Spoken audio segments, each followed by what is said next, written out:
My brother laughed, saying I couldn't even afford a car. Then a helicopter touched down on the front lawn. I stood up and said, "My ride's here." You know that feeling when your family just sees through you? Not in a loving, understanding way, but like they've already written your entire life story, and it's a total failure? For years, I lived under that shadow, constantly being judged for my modest lifestyle while my siblings flaunted their traditional successes. But that day, the day they expected me to show up humble and defeated to our family intervention, I decided it was time to drop a bombshell quite literally from the sky. I'm Allison, and at 32, I'd been dreading this family meeting for months. My older brother, James, 40, was the quintessential golden child.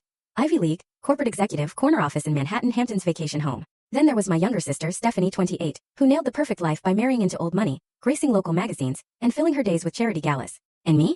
I was just Allison, the middle child, the odd one out. While they were busy chasing traditional markers of success, I was out questioning everything, building my first small business in high school, much to my parents' amusement. They called it a cute hobby that would eventually give way to a sensible career or marriage. When I announced I was skipping college to become an entrepreneur, the family reaction was brutal. My father, refusing to even look me in the eye, delivered the crushing blow.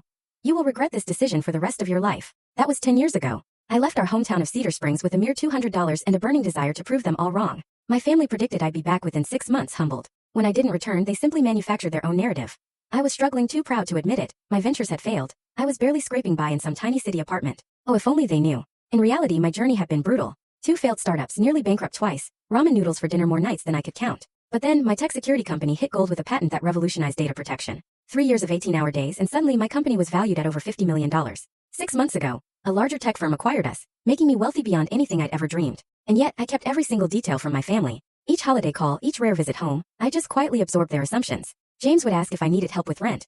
Stephanie would offer her old designer clothes. I just politely thanked them and changed the subject. It was easier than trying to explain that I lived modestly by choice, that experiences mattered more to me than possessions, that I was funding schools in developing countries instead of buying mansions. Explaining would mean opening myself up to their judgment again, and I just couldn't bear it. Then came the call 3 weeks ago. Mom had fallen, broken her hip. Dad's early-stage dementia was accelerating. They needed more care than their savings could possibly cover. James, naturally, called the family meeting, his voice dripping with thinly veiled judgment as he asked if I could manage to come home and contribute whatever I could. My flight prepared to land near Cedar Springs, and anxiety churned in my gut. For so long, I'd maintained an emotional distance, building a life with people who valued me, not my status. But family has this insidious way of shrinking you back to your childhood self. Would I finally reveal the truth? Or would I continue to protect myself from the shock, the awkward recalibration, the questions about why I'd kept it secret? As the plane touched down, I was still completely undecided. My parents needed help, and I'd already quietly arranged for the best care money could buy.